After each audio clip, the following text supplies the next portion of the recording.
Queridos irmãos e irmãs, a liturgia do domingo passado, quando Jesus curou um homem surdo que havia dificuldade de falar, onde ele curou dizendo, Éfatá, abra-te.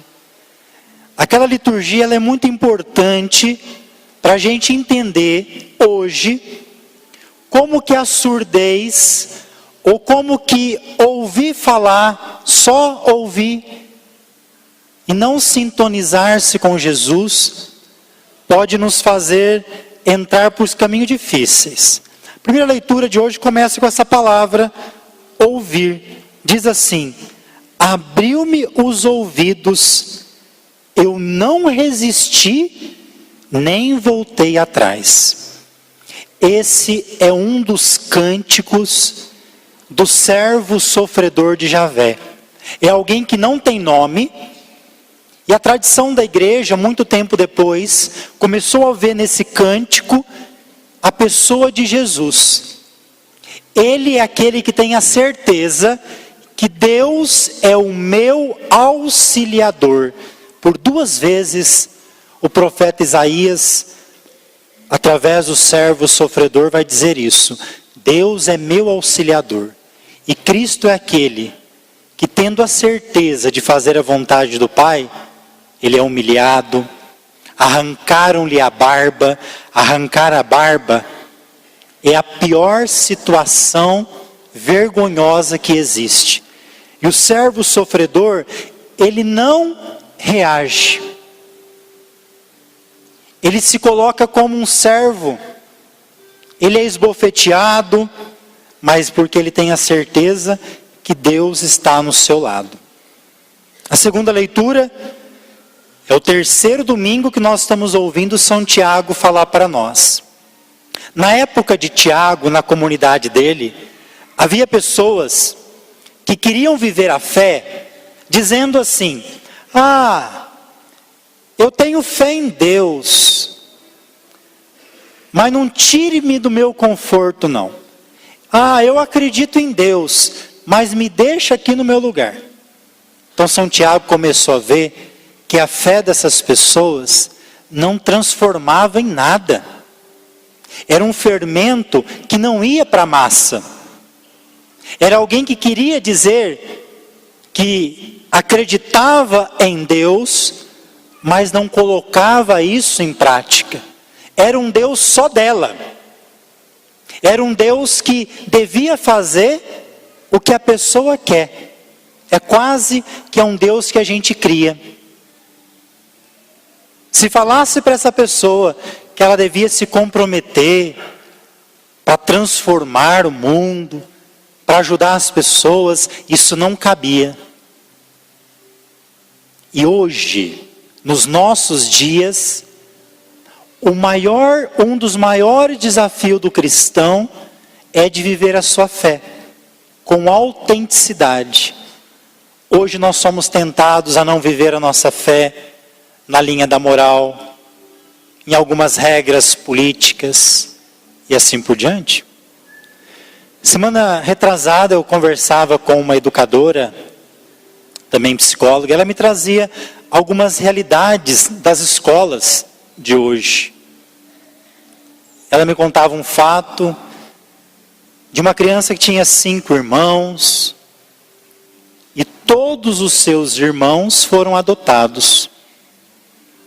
Essa criança, ela já havia sido entregue para algumas famílias 4 vezes. E nenhuma deu certo. Ela sempre voltava para a casa de adoção. Enfim, uma família adotou essa criança. E lá onde ela morava, como se fosse um orfanato, ela teve que aprender a sobreviver. Aprendeu a mentir. Mentia muito. E quando essa família adotou, fazia 2 meses, a família reclamava assim, nós damos tanto amor para ela, nesses 2 meses, e ela é mentirosa, ela não confia em nós. E na escola, essa família queria deixar a criança em tempo integral, porque não estava conseguindo lidar com a criança. Então pediu para a educadora, deixa ela aqui no tempo integral. A educadora disse não. Se eu fizer isso, eu vou estar colaborando para vocês não conhecerem ela. Você acha que essa criança, que já foi rejeitada 4 vezes, que teve que aprendeu a mentir, em apenas 2 meses com vocês, você acha que ela já é capaz de confiar? É um amor que não pode ser apenas em 2 meses. Hoje nós estamos cansando muito fácil. É um amor que tem que ser trabalhado e exercitado todo dia. Esse é um caso mais simples dos outros que a gente estava dialogando. E como viver a fé no meio de um mundo que a todo momento quase que nos força a ter que assumir valores que não são o do Evangelho. O Evangelho de hoje é o Evangelho de São Marcos. O Evangelho de São Marcos, quando a gente lê o Evangelho, estuda, a gente divide o Evangelho em 2 momentos. O primeiro inicia no capítulo 1 e vai terminar no texto de hoje. Capítulo 8, versículo 29, quando Pedro diz quem é Jesus. Essa é a primeira parte do Evangelho de Marcos. Descobrir quem é Jesus para nós. A segunda parte do Evangelho de Marcos, ela começa então no capítulo 8, versículo 30, até o final do Evangelho. E essa segunda parte, depois que a gente descobre quem é Jesus, a segunda parte diz assim: quem é o discípulo de Jesus? Como que nós, sabendo o que é Jesus, vivemos como discípulo dele? E o Evangelho de hoje, ele é bonito porque ele mostra sempre Jesus caminhando. Jesus nunca está parado. Sempre ele está fazendo as obras do Pai. Seja curando, visitando enfermos. Aqui hoje ele está em Cesareia de Filipe. Uma cidade também com um contexto político importante. Só que o importante é a gente lembrar que ao sair daí, para onde ele está indo? Jesus, ao sair de Cesareia de Filipe, ele está indo para Jerusalém, para cumprir a sua missão, para que ali seja revelado tudo o que ele ensinou. É ali que ele vai entregar a sua vida na cruz. E é no caminho, porque é caminhando que a gente faz a nossa história. No caminho, então, ele pergunta para os discípulos que já estavam caminhando com ele, discípulos que já viu muita coisa de Jesus. Ele então pergunta: olha, o que dizem, o que estão dizendo por aí, o que os outros falam que eu sou? E ali deve ter surgido um monte de resposta. A gente podia pensar, quem é Jesus para o budismo, por exemplo? Quem é Jesus para o Islã? Um grande profeta? E às vezes, muita gente diz que sabe quem é Jesus porque viu ele num filme de TV. Ah, eu sei quem é Jesus. Eu assisti um filme que falava de Jesus. Ah, eu sei quem é Jesus. Porque naquela igreja tem uma imagem de Jesus. Para conhecer Jesus, não pode ser algo de longe. Conhecer Jesus tem que ser perto. Tem que ser uma experiência. Por isso, quanto mais perto, quanto mais próximo a gente se coloca de Jesus, com tudo o que a gente é, com tudo de bom que nós temos e com nossas misérias, mais perto, a gente vai ter condições de dizer quem Ele é. Agora, de longe, a gente só serve para ser espectadores de Jesus. Ele faz as ações dele, a gente até fica sabendo, mas a gente não se envolve. E ali responde que ele é João Batista, Elias ou alguns dos profetas. E deve ter surgido um monte de outras respostas que não coube na Bíblia. E então, Jesus olha então para os seus discípulos e pergunta: quem eu sou para vocês? Quem eu sou para vós? E aí vem uma resposta dada por Pedro. Ele responde: tu és o Messias. Se fosse no Evangelho de São Mateus, a gente iria ouvir Jesus fazer um elogio. Muito bem, Simão. Não foi um ser humano que te revelou isso, mas foi o meu Pai que está no céu que te revelou. Agora nós estamos no Evangelho de São Marcos. É diferente. É claro que Jesus é sim o Messias. Ele é o Christos, o ungido. Só que não é isso que o Pedro respondeu. O Messias que Jesus é, não condiz com o Messias que Pedro quer. Talvez o Deus que nós queremos não é o Deus, ou não é o caminho que Deus quer para nós. Quando Pedro diz para Jesus: tu és o Messias, ele está dizendo o que ele e aquele povo todo espera de um Messias. O Messias é aquele que vem para libertar Israel, para tomar o lugar do poder político, do poder religioso. E agora, como tem uma multidão, Pedro vê tudo isso como se fosse um exército. Se for preciso, até pegar em armas nós iremos. Porque ele é o Messias. E se ele é o Messias que vai libertar Israel, nós queremos estar com ele, porque nós também queremos gozar um pouco desse poder. E aí, diante da resposta de Pedro, Jesus não vai colaborar com ele dizendo: isso mesmo, Pedro, eu sou o Messias.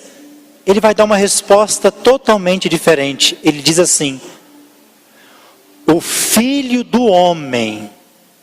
Esse termo Filho do Homem, ele é diferente do Messias que Pedro quer. O Filho do Homem é a encarnação de Jesus. É o Jesus que se fez gente, que caminha no meio de nós, humano.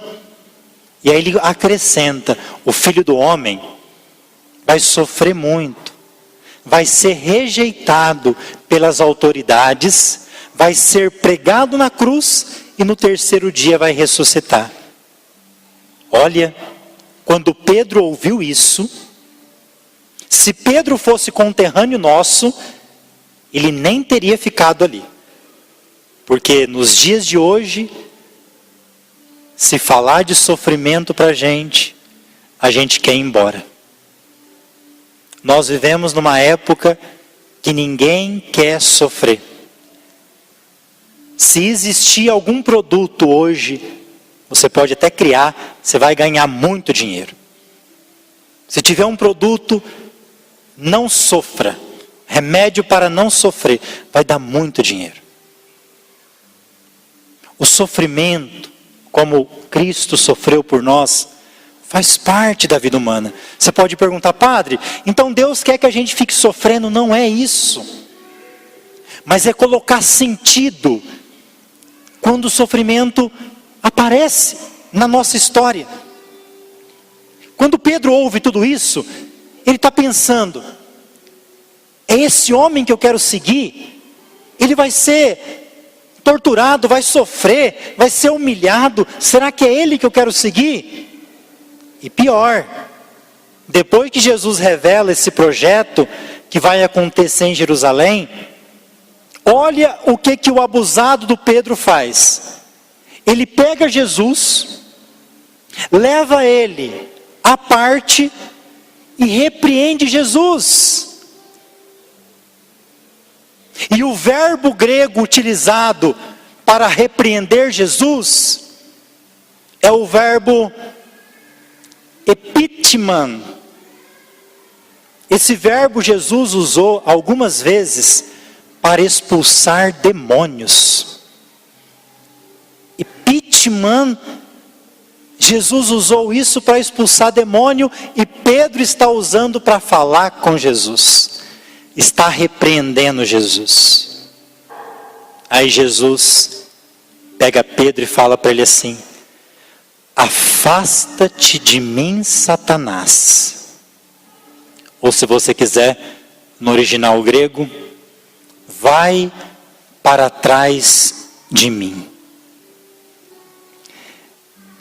Esta cena tem acontecido em muitas famílias.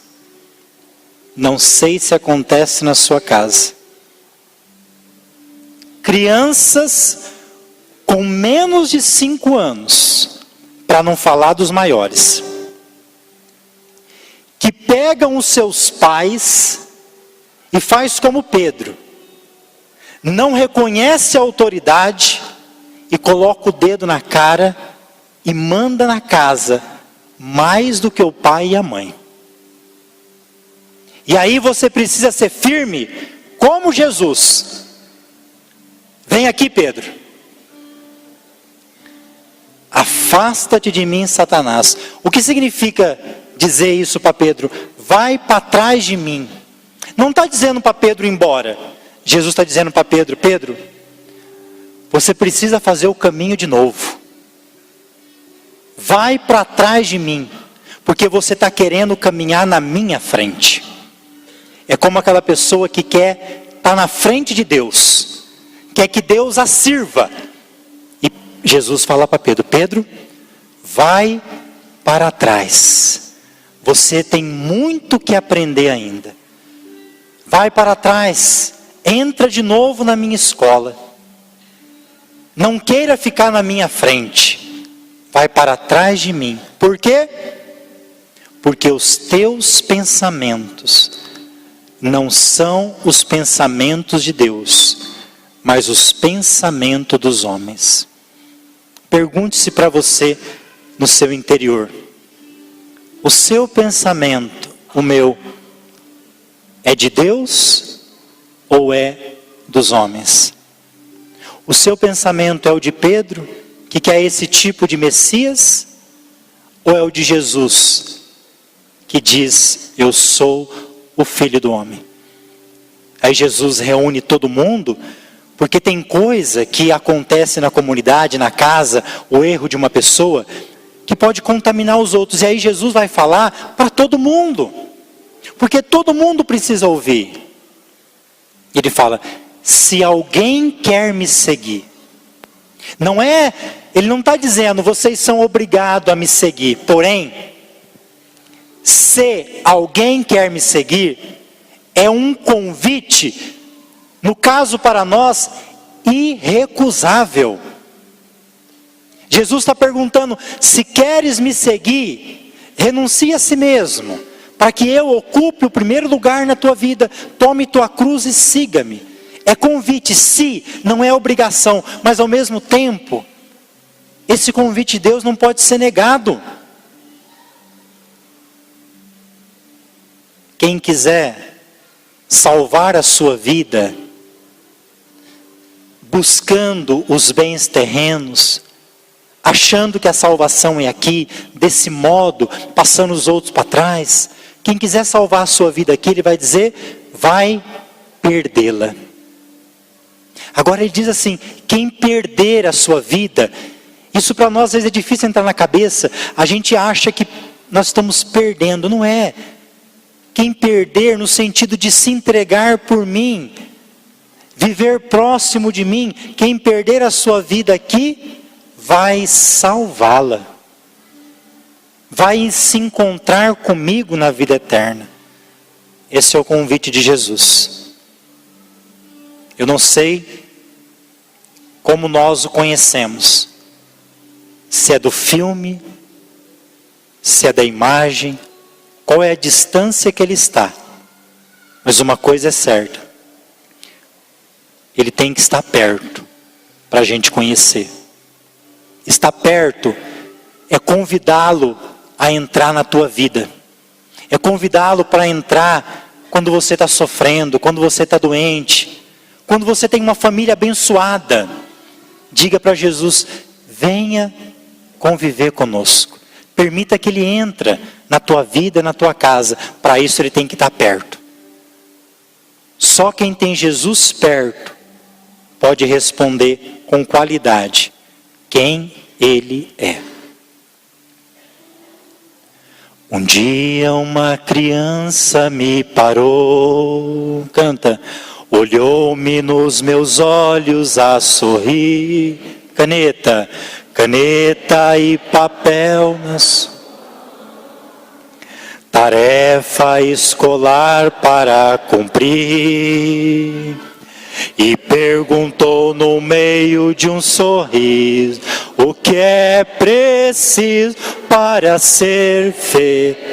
E é simples, amar como Jesus amou, sonhar como Jesus sonhou, pensar como Jesus pensa, viver como Jesus viveu. Sentir o que Jesus sentia, sorrir como Jesus sorri.